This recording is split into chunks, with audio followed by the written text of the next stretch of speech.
نحمدہ ونصلی ونسلم علی رسولہ الکریم، اما بعد۔ آپ کی طرف سے آنے والے سوالوں کے جوابات کا سلسلہ اللہ کے فضل و کرم سے جاری ہے۔ یہ کویت سے حبیب اللہ صاحب پوچھنا چاہتے ہیں کہ ہم 5 بھائی ہیں اور ایک ہماری بہن ہے۔ ہماری بہن کہتی ہے کہ مجھے والدین کی جائیداد سے حصہ نہیں چاہیے۔ بار بار اصرار کے بعد وہ کہتی ہے کہ اس بارے میں آئندہ بات بھی نہیں کرنی۔ کیا ہم اس سے جائیداد کے حصے سے جو بہن کا حصہ ہے ہم بری الذمہ ہیں؟ جس چیز کی بہن ابھی مالک ہی نہیں بنی تو وہ آپ کو کیسے ہبہ کر سکتی ہیں؟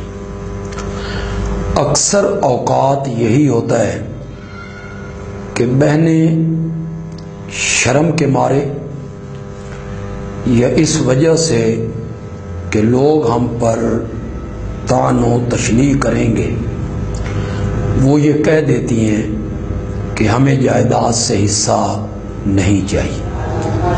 آپ بھائیوں کو چاہیے کہ آپ اس کا حصہ جتنا شریعت مقرر کرتی ہے اس کے حوالے کریں، اس کے بعد وہ حصہ بھائیوں کو واپس کر دے تو آپ کے لیے اس حصے کو لینا اور استعمال کرنا جائز ہوگا۔ یہ خانیوال سے محمد سعید اختر صاحب اور کلر سیدہ سے زین العابدین صاحب، ان دونوں کا ایک مشترکہ سوال ہے کہ فیس بک اور یوٹیوب پر میں جو بیان سنتا ہوں حیات النبی صلی اللہ علیہ وسلم اور حیات الشہداء کے بارے میں آپ کا موقف مجھے بہت پسند آیا ہے۔ شہادت سیدنا حسین رضی اللہ تعالی عنہ پر ایک سوال ہے جس کا انہیں جواب چاہیے کہ یزید حضرت حسین کے قتل میں ملوث نہیں تھا تو پھر یزید نے قاتلین حسین کو کیا سزا دی تھی؟ حضرت سیدنا حسین رضی اللہ تعالی عنہ کے قاتل وہ لوگ ہیں جنہوں نے کوفے سے خط لکھ کے دھوکے اور فریب سے انہیں بلایا تھا، اور وہ 60 کوفی ہیں جو حضرت سیدنا حسین رضی اللہ تعالی عنہ کو لینے کے لیے مکہ مکرمہ پہنچے تھے اور انہیں اپنے ساتھ لا رہے تھے۔ کچھ روایات میں یہ آیا ہے کہ ابن سعد کی فوج نے ان تمام شرارتی لوگوں کو گھیر کر وہیں ان کا کام تمام کر دیا تھا۔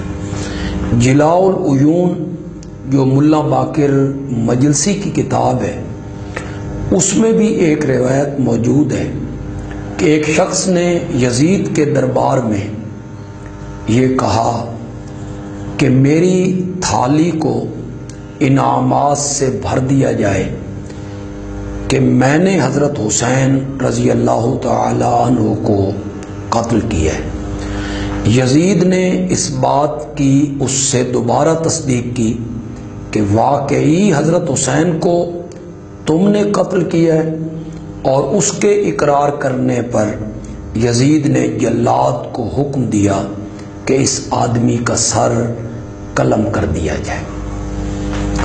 جو لوگ اس الزام کو یا اس بات کو بنیاد بنا کے یزید کے خلاف پروپیگنڈا کرتے ہیں کہ اس نے حضرت سیدنا حسین رضی اللہ تعالی عنہ کے قاتلوں سے بدلہ کیوں نہیں لیا، میں ان حضرات سے بڑے ادب و احترام سے گزارش کرنا چاہتا ہوں کہ امیر المومنین خلیفہ رابع حضرت سیدنا علی ابن ابی طالب رضی اللہ تعالی عنہ نے حضرت سیدنا عثمان رضی اللہ تعالی عنہ کے قاتلوں سے بدلہ کیوں نہیں لیا، جبکہ تاریخ اسلام کے دو نامور شخص مطالبہ لے کر کھڑے ہوئے، ان میں ایک ام المومنین حضرت سیدہ عائشہ صدیقہ رضی اللہ تعالی عنہا ہیں اور دوسرے حضرت سیدنا معاویہ رضی اللہ تعالی عنہ۔ ان دونوں نے مطالبہ کیا کہ سیدنا عثمان کے قاتلوں سے قصاص لیا جائے۔ باوجود اس مطالبے کے حضرت سیدنا علی رضی اللہ تعالی عنہ نے حضرت سیدنا عثمان کے قاتلوں کا بدلہ نہیں لیا۔ تو کیا ہم اس پوزیشن میں ہیں کہ حضرت سیدنا علی رضی اللہ تعالی عنہ کے متعلق کوئی منفی بات کہہ سکیں یا اپنے دل میں ان کے لیے ہم میل لائیں یا ان کی خلافت و حکومت پر ہم تنقید کریں؟ ہرگز نہیں۔ جو آدمی ایسا کرے گا وہ اہل سنت کہلانے کا حقدار نہیں ہوگا۔ حضرت سیدنا حسین رضی اللہ تعالی عنہ کے قصاص کا مطالبہ لے کر پورے عالم اسلام میں ایک بندہ بھی کھڑا نہیں ہوا۔ حضرت زین العابدین رحمت اللہ علیہ جو حضرت سیدنا حسین رضی اللہ تعالی عنہ کے فرزند ارجمند ہیں، وہ بھی قصاص کا مطالبہ لے کر کھڑے نہیں ہوئے تھے۔ یہ دبئی سے شہزاد چودھری ایک سوال پوچھنا چاہتے ہیں کہ اگر مچھلی یا کسی حلال جانور کا خون لگا ہے تو کیا ان کپڑوں کے ساتھ نماز پڑھ سکتے ہیں یا تبدیل کرنے پڑیں گے؟ ایک خون ہوتا ہے جس کو ہم کہتے ہیں دم مصفوح، جو رگوں سے نکلتا ہے اور دھار بن کے نکلتا ہے، یہ حرام ہے۔ یہ اگر کپڑوں پہ لگ جائے گا تو ان کپڑوں کے ساتھ آپ نماز نہیں پڑھ سکتے۔ ایک خون ہے جو کلیجی کے ساتھ لگا ہوا ہے، دل کے ساتھ لگا ہوا ہے، جانور کے گوشت کے ساتھ لگا ہوا ہے، وہ خون اگر کپڑوں کے ساتھ لگ جائے تو اس کے ساتھ آپ نماز پڑھ سکتے ہیں۔ یہ ترکی استنبول سے ضیاء الرحمان صاحب پوچھنا چاہتے ہیں کہ کیا تعویذ پہننا جائز ہے یا نہیں؟ جہاں تک آپ کے سوال کا تعلق ہے تو اس کا مختصر جواب یہ ہے کہ اگر قرآنی آیات پہ مبنی کوئی تعویذ ہو اور اسے مؤثر حقیقی نہ سمجھا جائے تو پھر اس کے پہننے میں کوئی حرج نہیں ہے، اور اگر وہ شرکیہ ہے یا اسے مؤثر حقیقی سمجھ کے پہنا جائے تو پھر یہ شرک ہوگا۔ یہ ایبٹ آباد سے عبد العزیز صاحب پوچھنا چاہتے ہیں کربلا کے بعد یزید نے کتنے سال حکومت کی تھی؟ کربلا کے واقعہ کے بعد تقریباً 3 سال تک یزید ہی برسر اقتدار رہا تھا۔ یہ عبد الخالق صاحب متحدہ عرب امارات سے سوال ان کا یہ ہے کہ جس طرح ظہر کی نماز میں 4 سنت پہلے اور 2 سنت 2 رکعت بعد میں ہے، کیا اسی طرح جمعے کی نماز میں فرضوں سے پہلے کتنی سنتیں ہیں اور فرضوں کے بعد کتنی سنتیں ہیں جو مسنون ہیں؟ اصل جو متفق علیہ اور مفتابہ قول ہے وہ ہے جمعے کی نماز کے بعد 6 سنتیں ادا کرنے کا، اور جمعے کی نماز سے پہلے 4 سنتیں ادا کرنے کا۔ لیکن ایک قول یہ بھی ہے کہ 4 سنتیں پڑھ لی جائیں تب بھی یہ جائز ہے۔ گجرانوالہ سے محمد عاطف صاحب پوچھنا چاہتے ہیں کیا رفع یدین کرنا چاہیے یا نہیں؟ دلیل سے جواب عنایت فرمائیں۔ جہاں تک آپ کے سوال کا تعلق ہے تو رفع یدین کا جو مسئلہ ہے یہ ائمہ اربعہ کے نزدیک مختلف فی ہے۔ جو ائمہ رفع یدین کے قائل ہیں وہ استحباب کے درجے میں قائل ہیں کہ رفع یدین کا کرنا مستحب ہے، یعنی کر لیا جائے تو بہتر ہے اور نہ کیا جائے تب بھی ان کے نزدیک حرج نہیں ہے۔